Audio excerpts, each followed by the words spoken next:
حتى إذا جاء أحدهم الموت قال رب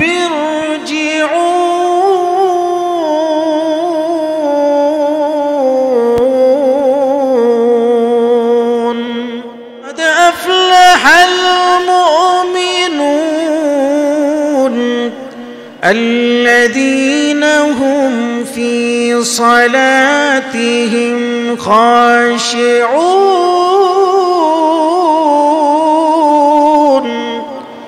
আল্লাহ পাক রব্বুল আলামিন বলেন মুমিনরা সফল কাম হয়ে গেছে।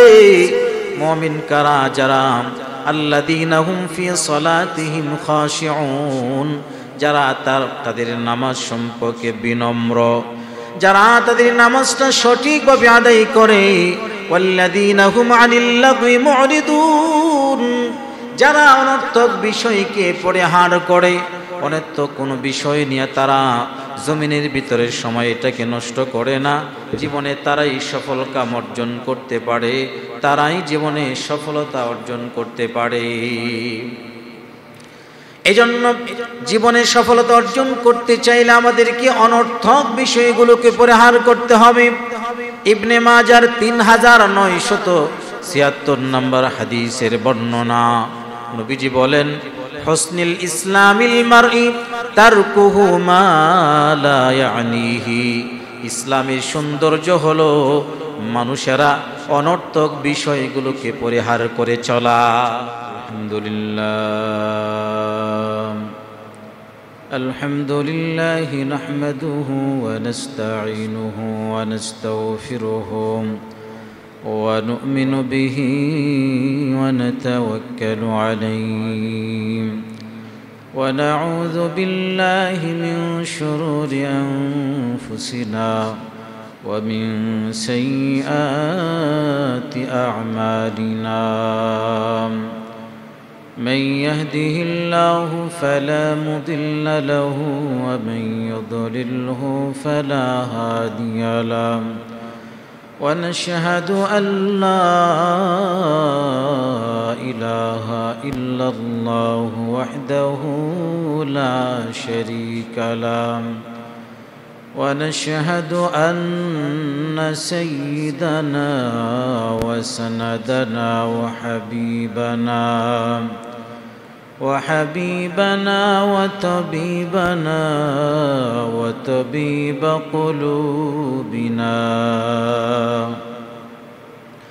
وطبيب قلوبنا ومولانا محمدا عبده ورسوله.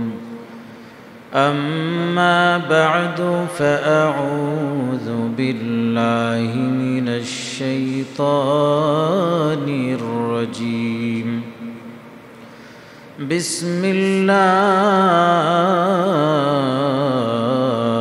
الرحمن الرحيم. والعصر إن الإنسان لفي خسر إلا الذين آمنوا وعملوا الصالحات وتواصوا بالحق وتواصوا بالصبر. صدق الله مولانا العظيم وصدق رسوله النبي الكريم ونحن على ذلك لمن الشاهدين والشاكرين والذاكرين والحمد لله رب العالمين. بلغ العلا بكماله كشف الدجى بجماله حسنت جميع خصاله صلوا عليه وآله. इलाही बना लो मुझे गुबारे मदीना, इलाही दिखा दे हमें रोज़ाए मदीना। बलगल उलम बिकमालिही कशफत दुजा बिजमालिही, हसनत जमीअ खिसालिही, सल्लु अलैहि व आलिही। अवस्थित मोहतरम मुअज़्ज़ज़ हज़रत मुसल्लिन किराम, दिगार हज़रत मुरब्बिन आज़म, पर्दार अंतरालेर आमार श्रद्धा सम्मानित मा ओ बोनेरा, सर्वप्रथम आल्लाह सुबहानहु व ताआलार महान दरबारे असंख्य अगणित शुकर आदाय करी जे महान आल्लाह पाक आमादेरके अत्यंत दया करे माया करे अनुग्रह करे भालोबेशे प्रति जुमार नेই এই জুমাও যথা সময়ে মসজিদে আসার তৌফিক দান করেছেন। আসতে পেরেছি সেই মহান মালিকের দরবারে কালিমাতুশ শুকর অন্তরস্থল থেকে আল্লাহকে খুশি করার লক্ষ্যে ইমানের আওয়াজকে উঁচু করে আল্লাহর মোহাব্বত ভালোবাসা অন্তরে লালন করে সকলে শুকর আদায় করছি আলহামদুলিল্লাহ। पवित्र कुरान करीमेर 114 खाना सूरा থেকে 103 नम्बर सूरा 30 नम्बर पढ़ा सूरतुल আসর থেকে তেলাওয়াত করেছি। कुरान करीमेर খুবই ছোট্ট একটি সূরা। এই সূরার ভিতরে আল্লাহ পাক রব্বুল আলামিন এমন একটা গুরুত্বপূর্ণ বিষয় আলোচনা করেছেন যেই বিষয়ের গুরুত্ব দেওয়া আমাদের প্রতিটা মানুষের জন্য খুবই জরুরি। সূরার শুরুতে আল্লাহ পাক রব্বুল আলামিন একটা কসম খেয়েছেন, ওয়াল আসর, সময়ের কসম, ইন্নাল ইনসানা লাফি খুসর, নিশ্চয়ই মানুষেরা ক্ষতিগ্রস্তের মধ্যে নিমজ্জিত, ইল্লাল্লাযীনা আমানু, তবে যারা ঈমান এনেছে, ওয়া আমিলুস সালিহাত, নেক কাজ করেছে, ওয়া তাওয়াসাউ বিল হাক্কি, যারা মানুষদেরকে হকের পথে দাওয়াত প্রদান করেছে, ওয়া তাওয়াসাউ বিস সবরি, মানুষদেরকে ধৈর্যের শিক্ষা দিয়েছে, ধৈর্যের সবক দিয়েছে, ধৈর্যের জন্য নসিহত করেছে, তারা ছাড়া পৃথিবীর সকল মানুষই ক্ষতির মধ্যে নিমজ্জিত। মানুষেরা ক্ষতির মধ্যে কেন নিমজ্জিত? কারণ মানুষেরা সময়ের অপব্যবহার করেছে। সূরাতুল আসরের আঙ্গিকে সময়ের গুরুত্ব সম্পর্কে অত্যন্ত গুরুত্বপূর্ণ কিছু কথা হবে। আল্লাহ পাক সর্বপ্রথম আমাকে এবং আপনাদের সবাইকে আমলে বাস্তবায়ন করার তৌফিক দান করুন।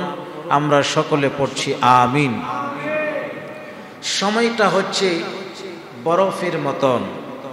বরফ আপনি যত দামি হোক যদি আপনার কাছে রাখেন, কতক্ষণ পরে বরফ আর বরফ থাকে না, বরফ গলে পানি হয়ে যায়। ঠিক মানুষের জীবনটা হলো বরফের মতন।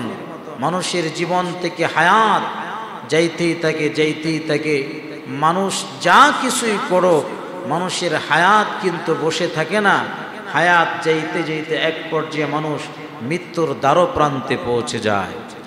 যখন মৃত্যুর সময় এসে যায় আর যখন আমাকে কবরস্থ করা হবে, আমি যদি আফসোস করি, হায় রে সময়ের অপব্যবহার আমি করলাম, আরেকটা সুযোগ যদি আমাকে দেওয়া হতো তাহলে আমি সময়ের সঠিক মূল্যায়ন করতাম, সময়ের সঠিক ব্যবহার করতাম, তখন হাজারো আফসোস করলে কি বলেন সময় কি আমাকে দেওয়া হবে? কবরের মধ্যে আফসোস করলে দুনিয়াতে আসার আর কোনো সুযোগ আছে? তো কথা বলেন, সুযোগ আছে? সুযোগ নাই। আল্লাহ পাক রব্বুল আলামিন সূরা মুমিনুনের 99 নম্বর আয়াতে বলেন, হাত্তা ইযা জাআ আহাদাহুমুল মাউত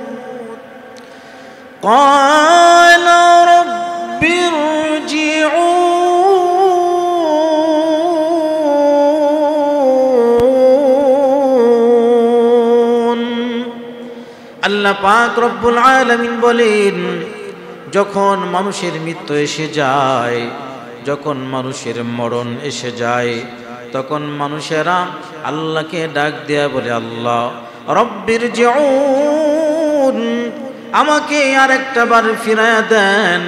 দুনিয়াতে যদি আরেকটা বার আমি যাই, সময়ের মূল্যায়ন আমি করব, আমি সময়টাকে সঠিক জায়গা মতো ব্যবহার করব।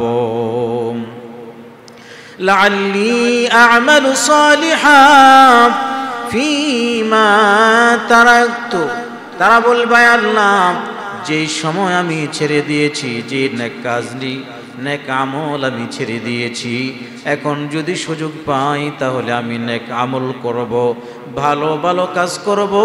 কবরে যাওয়ার পরে যদি হাজারো আফসোস করে আল্লাহর কাছে বলে, আল্লাহ আমাকে আবার একটু সুযোগ দেন, কি বলেন, হাজারো বার বললে কিয়ামত পর্যন্ত আর সুযোগের কোনো ব্যবস্থা থাকবে না, ঠিক না? কোনো ব্যবস্থা তখন আর থাকবে না। এজন্য আরবিতে একটা প্রবাদ আছে, আল ওয়াক্তু হুয়াল হায়াত ফালা তাকতুলুহু, তোমার সময়টা হচ্ছে তোমার জীবন, সুতরাং এই জীবনটাকে তুমি ধ্বংস করে দিও না, হত্যা করে দিও না। সুতরাং সময় নষ্ট করার মানেই হলো আমার জীবনটাকে নিজের হাতে ধ্বংস করে দেয়া। আমার ভাইয়ারা, এই জন্য সময়ের সৎ ব্যবহার আমাদেরকে করতে হবে। যদি জীবনে সফল আমরা হতে চাই, জীবনে যদি সফলতা অর্জন করতে চাই, তাহলে সময়ের সঠিক মূল্যায়ন আমাদেরকে করতে হবে। সূরা মুমিনুনের 1 থেকে 3 নম্বর আয়াতে আল্লাহ পাক রব্বুল আলামিন আমাদেরকে জানিয়ে দিলেন, قد أفلح المؤمنون الذين هم في صلاتهم خاشعون। আল্লাহ পাক রব্বুল আলামিন বলেন, মুমিনরা সফল কাম হয়ে গেছে। মুমিন কারা? যারা আল্লাযীনা হুম ফি সালাতিহিম খাশিউন, যারা তাদের নামাজ সম্পর্কে বিনম্র, যারা তাদের নামাজটা সঠিকভাবে আদায় করে। ওয়াল্লাযীনা হুম আনিল লাগwi মু'রিদুন, যারা অনর্থক বিষয়কে পরিহার করে, অনর্থক কোনো বিষয় নিয়ে তারা জমিনের ভিতরে সময়টাকে নষ্ট করে না। জীবনে তারাই সফল কাম অর্জন করতে পারে, তারাই জীবনে সফলতা অর্জন করতে পারে। এজন্য জীবনে সফলতা অর্জন করতে চাইলে আমাদেরকে অনর্থক বিষয়গুলোকে পরিহার করতে হবে।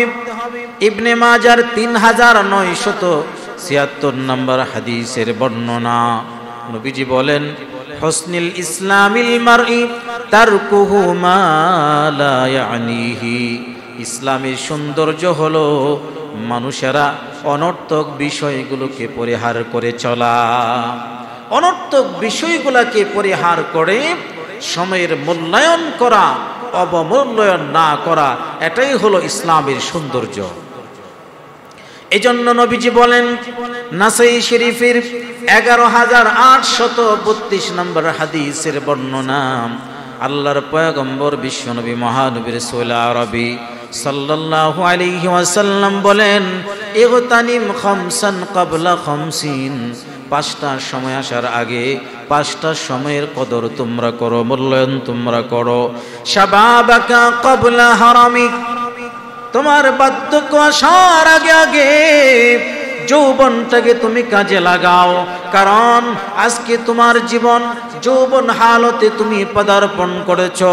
তুমি মন চাইলেই অনেক কিছু করতে পারবা, যখন বার্ধক্যে উপনীত হইবা যা মন চাই তাই তুমি করতে পারবা না, তোমার শরীর কাজ করবে না, শরীরে কোলাবে না। এই জন্য বার্ধক্য আসার আগে আগে তোমরা তোমাদের যৌবনের সময়টাকে কাজে লাগাও। নবীজি বলেন 2 নম্বর, ওয়াসিহাতাকা ক্বাবলা সাকামিক, তোমার সুস্থতা আসার আগে আগে সুস্থতার জীবনটাকে কাজে লাগাও। আজকে সুস্থ আছো, তুমি যা ইচ্ছা তাই করতে পারো, কিন্তু অসুস্থ হইয়া যখন বিছানায় কাতরাইবা, মন চাইবে মসজিদে এসে নামাজ পড়ার জন্য, পড়তে পারবা না। মন চাইবে জামাতে নামাজ পড়ার জন্য, কিন্তু মন চাইলেও পড়তে পারবা না, কারণ তুমি অসুস্থ, বিছানায় কাতরাচ্ছ। এই জন্য আজকে সুস্থতার সময়টাকে আমাকে কাজে লাগাইতে হবে, অসুস্থতা আসার আগে আগে। নবীজি বলেন 3 নম্বর, ওয়াগিনাকা ক্বাবলা ফাকরিক, তোমার দরিদ্রতা আসার আগে আগে ধনাঢ্যতার জীবনটাকে কাজে লাগাও। টাকা পয়সা অর্থ কড়ির মালিক তুমি, কিন্তু এই টাকা পয়সার মালিক তুমি আজীবন থাকবা না। পৃথিবীতে কত মানুষ কোটি কোটি টাকার মালিক দেউলিয়া হয়ে গেছে, রাস্তার ভিখারি হয়ে গেছে, এমন নজির পৃথিবীর ভিতরে আছে না নাই? কোটিপতি, কিন্তু আজকে তারা এমন অবস্থা হয়েছে, ভিক্ষুক হয়ে গেছে। এই জন্য আজকে টাকা আছে, অর্থ আছে, কাজে লাগাও। দরিদ্রতা আসার আগে আগে তোমার টাকা পয়সাটাকে ভালো কাজে ব্যবহার করো। জীবনে খারাপ কাজে কত টাকা পয়সা ব্যয় করলা, ভালো কাজে তোমার উপার্জিত টাকা পয়সাগুলো কাজে লাগাও। মসজিদ মাদ্রাসার কাজে লাগাও, দিনের পথে কাজে লাগাও। তাহলে ওই সময় যখন গরিব হয়ে যাইবা, তখন তোমার কোনো আফসোস আর পরিতাপ থাকবে না। নবীজি বলেন 4 নম্বর, ওয়া ফারাগাকা ক্বাবলা শুগলিক, তোমার ব্যস্ততার সময় আসার আগে আগে অবসর সময়টাকে তুমি কাজে লাগাও। কারণ আজকে তুমি অবসর আছো, ইচ্ছা করলেই 10 রাকাত 20 রাকাত 30 রাকাত নামাজ পড়তে পারো, ইচ্ছা করলেই নফল ইবাদত বেশি বেশি করতে পারো, ইচ্ছা করলেই আল্লাহর জিকিরে সময়টা লাগাইতে পারো, ইচ্ছা করলেই আল্লাহর জন্য তোমার জীবনটাকে ওয়াকফ করে দিতে পারো, ইচ্ছা করলেই মসজিদে সময় বেশি বেশি দিতে পারো। কিন্তু ব্যস্ততার সময় যখন এসে যাবে, তখন আফসোস করবা, হায় রে, এত ব্যস্ততার ভিতরে মসজিদে সময় দেওয়ার সুযোগ আমার নাই। আর এই ব্যস্ততার সময়ে হাজারো আফসোস করে তখন তুমি তোমার সময়টাকে কাজে লাগাইতে পারবা না। এই জন্য নবীজি বলেন, ওয়া ফারাগাকা ক্বাবলা শুগলিক, ব্যস্ততা আসার আগে আগে তোমার অবসর জীবনটাকে তুমি কাজে লাগাও। 5 নম্বর, ওয়া হায়াতাকা ক্বাবলা মাউতিক, মৃত্যু আসার আগে আগে তোমার জীবনটাকে কাজে লাগাও। যখন মৃত্যু এসে যাবে, জীবনের সব কিছু তোমার জন্য বন্ধ হয়ে যাবে, তখন তোমার যা ইচ্ছা তুমি তাই করতে পারবা না। এই জন্য এই 5টা সময় আসার আগে আগে 5টা সময়ের মূল্যায়ন আমাদেরকে করতে হবে। নবীজি বলেন, শাবাবাকা ক্বাবলা হারামিক, তোমার বার্ধক্য আসার আগে আগে যৌবনটাকে কাজে লাগাও। ওয়া সিহাতাকা ক্বাবলা সাকামিক, তোমার অসুস্থতা আসার আগে আগে সুস্থতার সময়টাকে কাজে লাগাও। ওয়া গিনাকা ক্বাবলা ফাকরিক, দরিদ্রতা আসার আগে আগে ধনাঢ্যতার জীবনটা কাজে লাগাও। ওয়া ফারাগাকা ক্বাবলা শুগলিক, ব্যস্ততা আসার আগে আগে অবসর জীবনটাকে কাজে লাগাও। ওয়া হায়াতাকা ক্বাবলা মাউতিক, মৃত্যু আসার আগে আগে তোমার হায়াতের জিন্দেগিটা তুমি কাজে লাগাও। কারণ এই জীবন, এই যৌবন আল্লাহ পাক রব্বুল আলামিন আমাদেরকে দান করেছেন। সময়ের সঠিক ব্যবহার যদি আমি করতে পারি, সময়ের সঠিক মূল্যায়ন যদি আমরা করতে পারি, কিয়ামতের কঠিন ময়দানে যেই দিন মাথার অর্ধ হাত উপরে সূর্য চলে আসবে, মানুষ সূর্যের উত্তাপের কারণে মানুষের মাথা ফেটে মগজগুলো নাকের ছিদ্র দিয়া পড়তে থাকবে, কানের ছিদ্র দিয়া বাতের মারের মতন পড়তে থাকবে। সেই সঠিক সময় আল্লাহ পাক রব্বুল আলামিন কঠিন দুর্বি সন্ধিতে আল্লাহ পাক আমাদেরকে আরশে আজিমের ছায়ার নিচে স্থান করে দিবেন। সুবহানাল্লাহ।